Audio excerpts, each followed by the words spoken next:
Hello everyone, this is RaySpace here in Microsoft Flight Sim 2020 to check out World Update 19, which covers Brazil, Guyana, Suriname, and French Guiana. And you might wonder why I'm in Flight Sim 2020 instead of Flight Sim 2024 when Flight Sim 2024 would just stream it to me, whereas Flight Sim 2020 I actually have to download the whole world update. It's 19 gigabytes, and so that's a little bit cumbersome. Why would I try it out here? And the answer is because of the way the points of interest show up on the map. In Flight Sim 2024, you need to zoom in basically to about this level before you can see any of these points of interest, which makes flight planning really, really hard. And I've looked at the configurations to try and find a way to change that, but I cannot find such a thing. I looked at the forums, nobody said anything about how to change the visibility of the points of interest on the map, and so I'm here. Otherwise, I would be in Flight Sim 2024 in this case, because I'm curious about how it would work there. But, like, you know, we've got all these points of interest that are far-flung, Artensen Bridge, for instance, or these other ones. And if I just zoom into a city, trying to figure out where the points of interest are, I'll totally miss those. So, yeah, that's why I'm here. Now, I'm not going to do Brazil just yet because I have other plans for Brazil. During live streams, I think I'll do Brazil. There'll be YouTube live streams. But I've got a whole concept in mind for what to do about Brazil. So I'll wait on that. First, I want to check out Guyana, Suriname, and French Guiana. Actually, Guyana's over to the left here. We're not going to do that. We'll start off in Suriname and head over to French Guiana. I'm sort of disappointed that they didn't seem to have Guyana Space Center. That would be good because, well, I'm a space person and I like Guyana Space Center. So, but we'll fly over it and see. Let me make sure that the time of day is a little bit better and see if they maybe have some sign of Guyana Space Center or not. But, and actually, let me reverse this. Let me set this as our departure. Okay, I've changed up the flight plan so that we're starting off at SOOM and landing at it. And we'll try to head to Cayenne first and check out the environs of the Guyana Space Center to see if there's any improvement. And then hopefully I can get to Paramaribo afterwards. So that is the flight plan there. And I'll just end up at this handcraft airport, Saint Laurent du Maroni, SOOM. And I'm going to be flying the Boeing 247, which is a difficult plane to both start up and fly.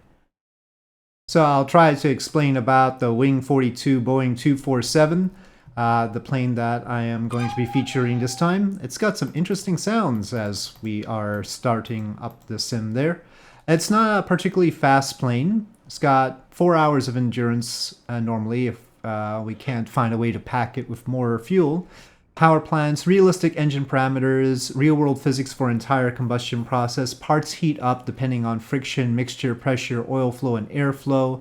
Engine malfunctions will happen, and that's one thing that makes starting it up a little bit difficult is because, well, if you don't start it up right, you basically have to restart flight because you've busted up the engine.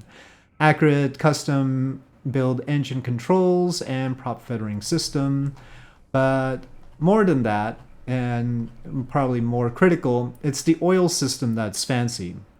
Real-world physics and engineering algorithms for the temperature, pressure, viscosity, and around 100 different parts in the engine, realistic oil consumption oxidation, realistic temperature exchange between the oil and different engine components, oil change with option of 4 different grades, malfunction due to bad lubrication of the pistons, persistent oil parameters on reloading the aircraft, so you have to clear out the oil tanks and then load them up.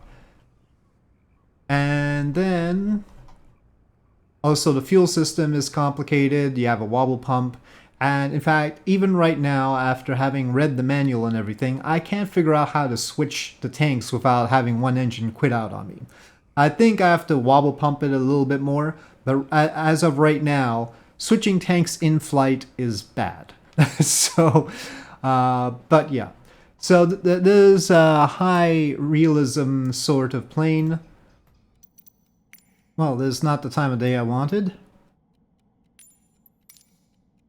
So, here is the cockpit of the Boeing 247 by Wing42. It's very nifty. First thing anybody should do is to make sure that all their levers are actually in the right position. If you've got a physical throttle, it always starts at 0 inside the cockpit here, so you don't want that.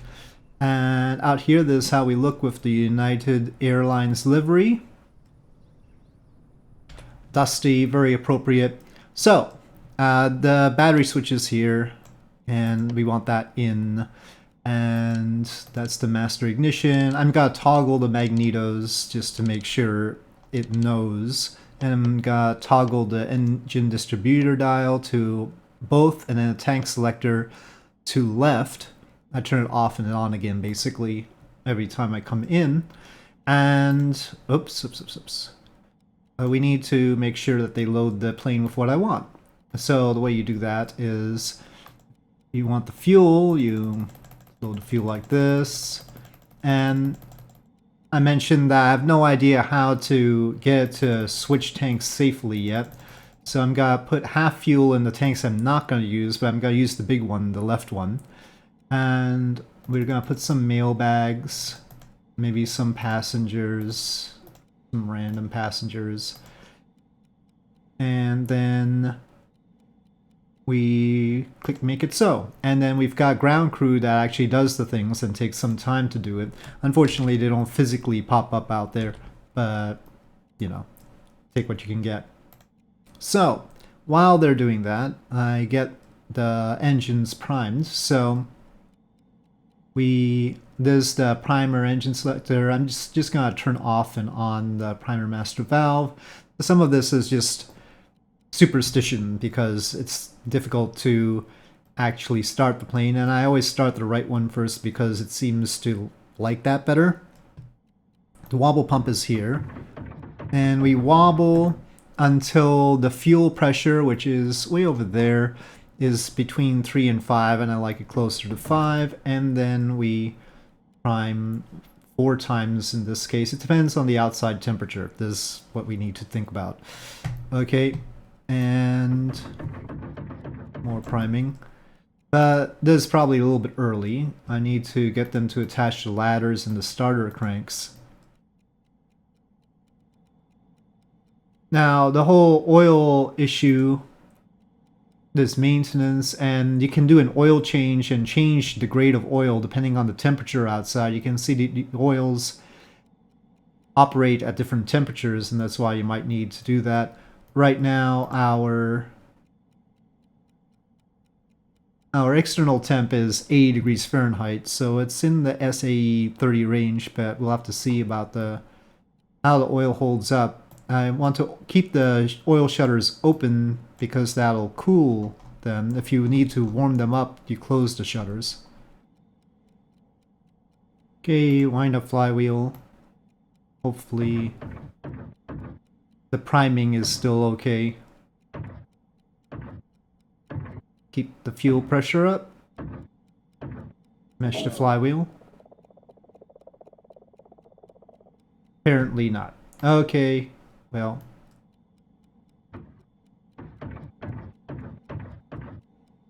Prime 1, 2, 3, 4. Hopefully I haven't totally busted the engine or something.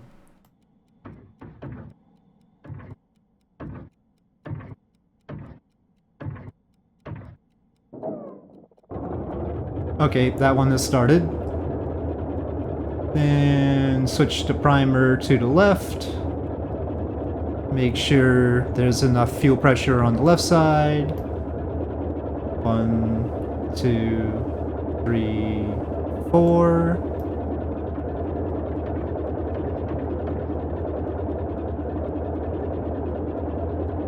Wind up flywheel, keep the pressure up.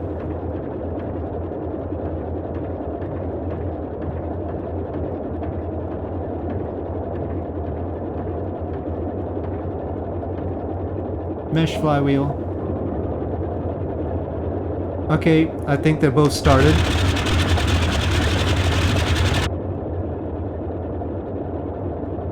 Right.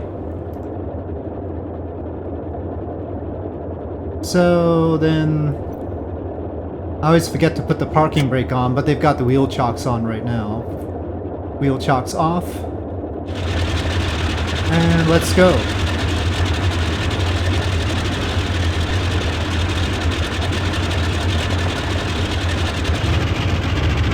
You might have to forgive me, I'm gonna take some of the run up here.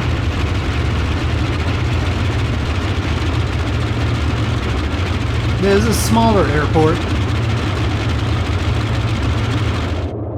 Okay.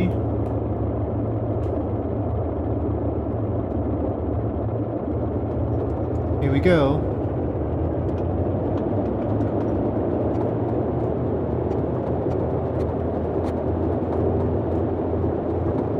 Now we're a bit imbalanced because of the fuel.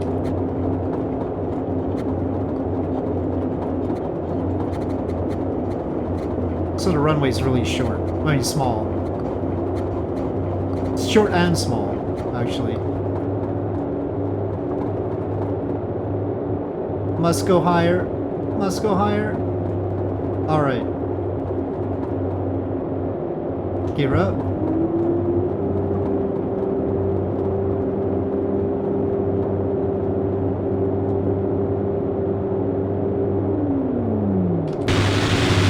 Oh, it's loud. It's loud out there. It's loud. So, we gotta monitor our temperatures. I've already got the shutters open and everything. Incidentally, you might notice that the fuel gauges are at 0, and that's because you have to actually operate a plunger in order to get a reading on them, and then just go back to 0. It's classic. It's classic.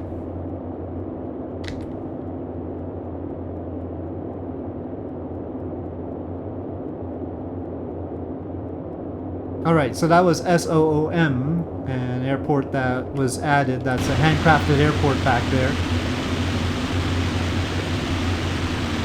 And here we go.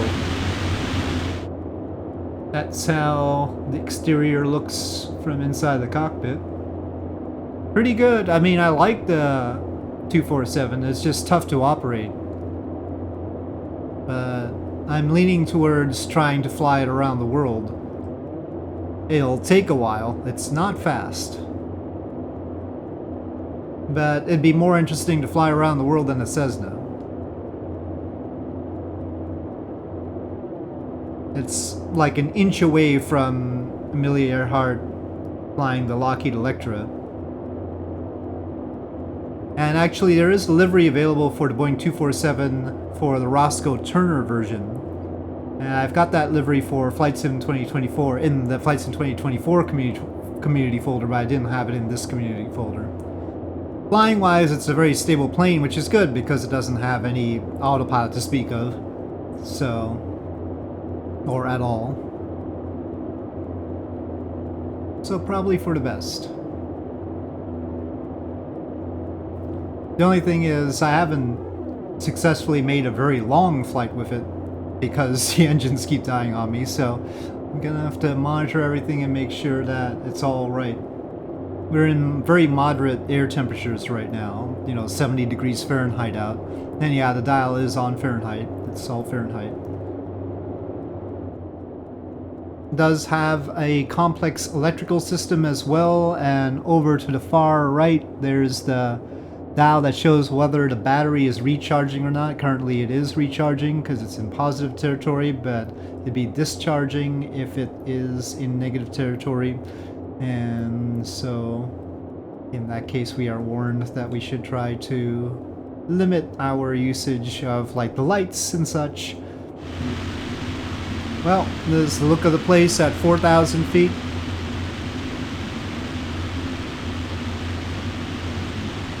Well, I suppose the ground mesh resolution is improved, assuming all those little bumps are accurate, right? Because we clearly have meshiness instead of just low resolution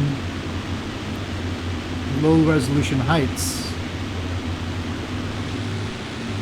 Now, I have flown over this general area before.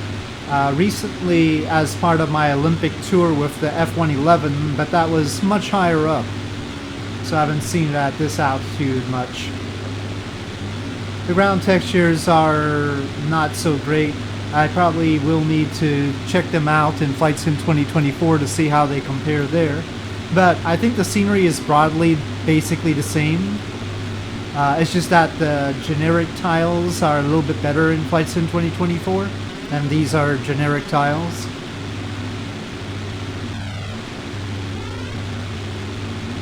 Photo scenery wise, it doesn't seem like we've got photo scenery around here.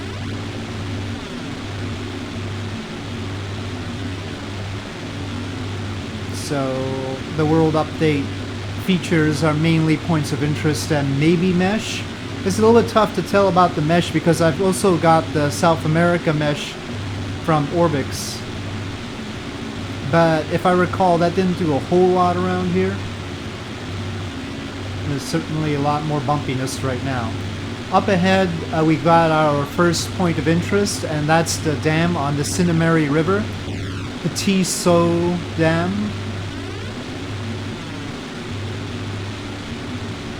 And so the lake that gets formed is actually just the river. I don't think it's got another name. It's just the Sinnamary River. Trying to go down, but this doesn't like to go down very fast. It's got the big wing and everything. Well, without the engines, it can go down pretty fast, but I don't want to turn them off. But we can see the dam there.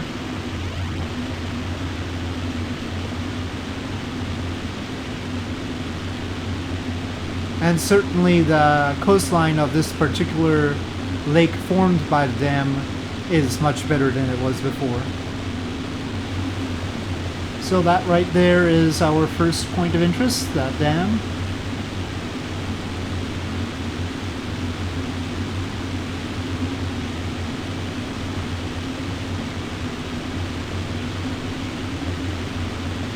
And on we continue towards Cayenne. Well, it's nice to see South America getting some love finally. I hope there'll be more Asia and Africa as well. Especially Asia. I mean, considering there's lots of people in Asia, it would be nice. I know that access to countries is not always great, but points of interest can still be done. Well, they've got a lot of trees here, but I can tell that the ground textures are not wonderful. Yeah, I don't know exactly what they decided to do, but they didn't get any good photo scenery around here. I've seen better photo scenery. I've got some in Kerbal Space Program for Guiana Space Center.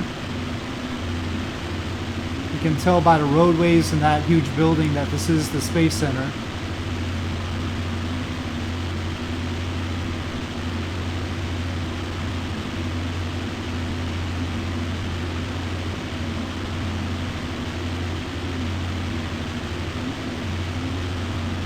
Maybe that mound is supposed to be a rocket, I don't know. Or the launch tower. Seems like a very suspicious mound, doesn't it? Could be a launch tower. Oh, that right there looks like something like that too. Yeah, probably some launch pad supposed to be around here. But nope. Whatever this update was supposed to bring, it did not bring Guiana Space Center at all. Not even a little bit. Even though French Guiana was supposed to be part of the deal. And the textures here are still pretty horrible. What did they do with this 19 gigabytes? It can't have been that hard to get some photo scenery of this area. I got it. It's there in Google. I mean, somehow Google got it. French Guiana is technically a French possession. I mean, and so was French. So you would think. I mean, they can't say it's a foreign country that they can't get permission for. It's France. It's France. It's only the French spaceport. Take some national pride or something.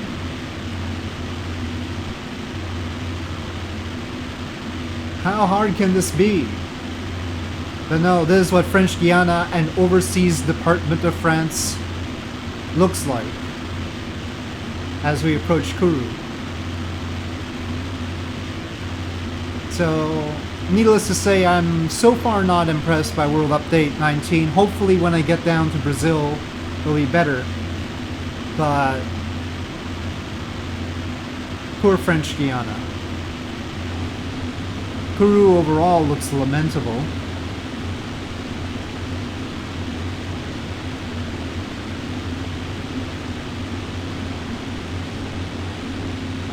I mean, let's be clear. I'm here in Flight Sim for the scenery, right? So, this probably looks better even in X-Plane 12.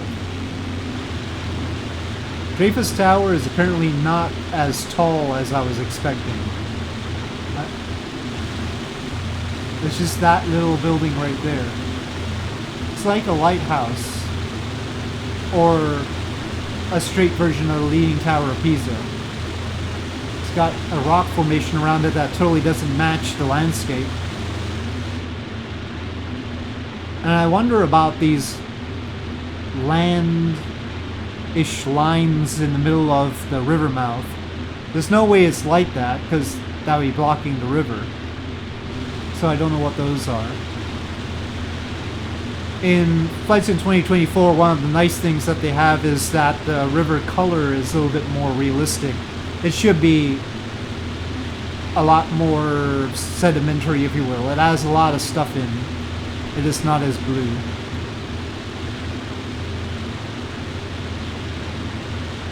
Apparently, Dreyfus Tower is on Point de Roche. It is an observation deck. I'm probably going to land this at Cayenne, and I'm going to quickly do another startup just to see that I can consistently start it up, and then fly around Paramaribo to see what that looks like. Instead of flying over there, considering it's another couple of 100 miles. And this plane goes about 150 to 170. Right now, ground speed's only 139. Well, this town right here looks better done than Kourou was.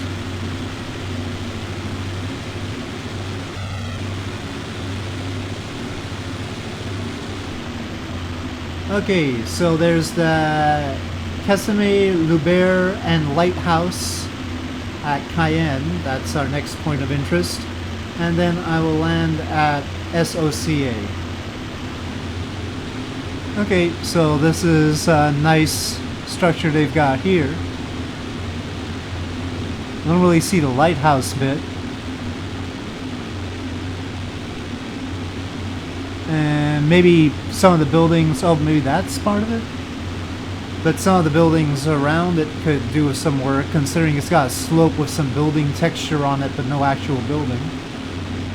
But this is the city of Cayenne, the capital of French Guiana.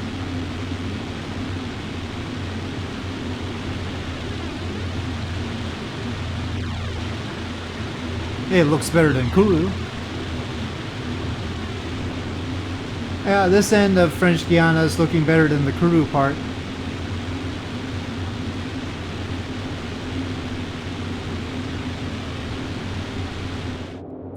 Well, one thing about this plane is that it doesn't actually have flaps as such.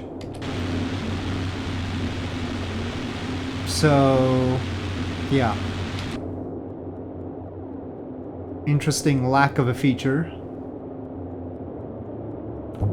Gear down.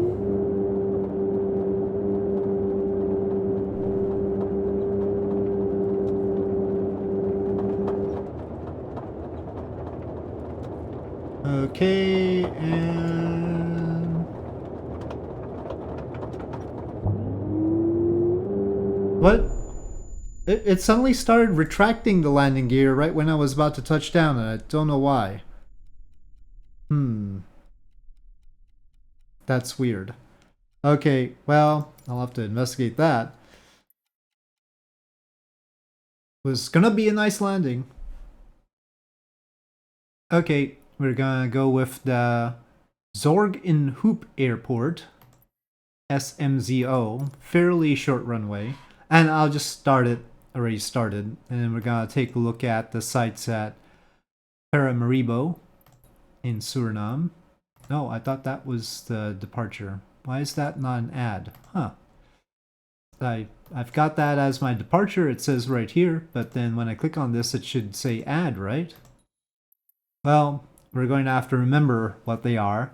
So there's a Mandir here, there's St. Peter and Paul Basilica, Presidential Palace, New Zealandia Fort, and Jules Weidenbosch Bridge. Those are the sites. Could go with that airstrip over there, but we'll go with the one that's closer in. Okay, so this is the airport.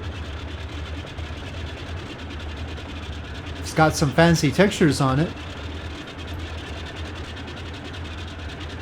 And we can actually see the bridge from here.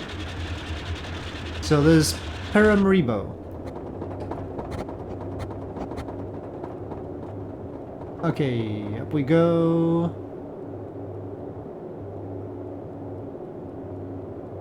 Gear up.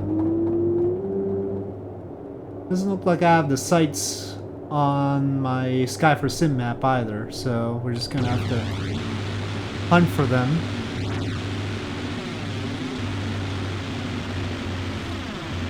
Well, that's the bridge.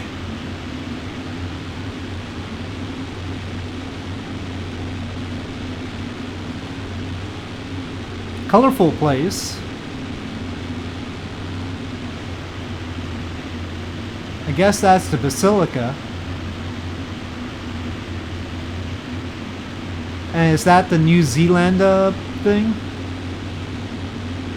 Over to the right there? Probably. Weird sort of things happening in the water over there.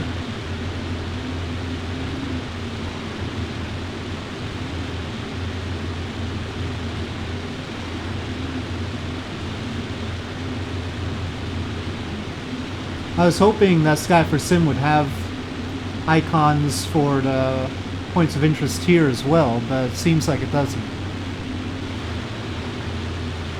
That's the airport.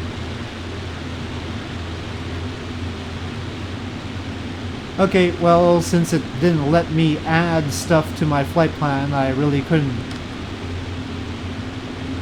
get a sense of where things are here. I'm just gonna try and land at the airport again.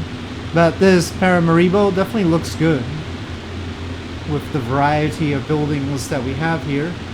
And we did see 3 of the sites, I think, with that cathedral there and the bridge and that other building, the Zealandia thing.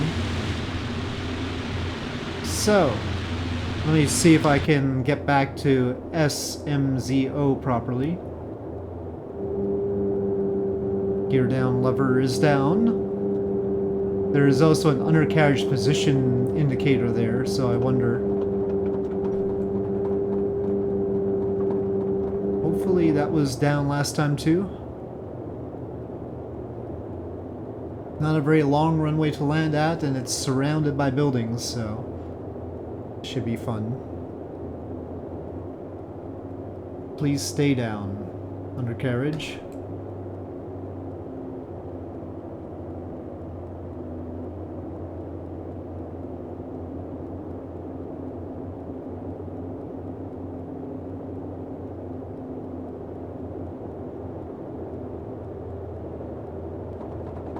Oh.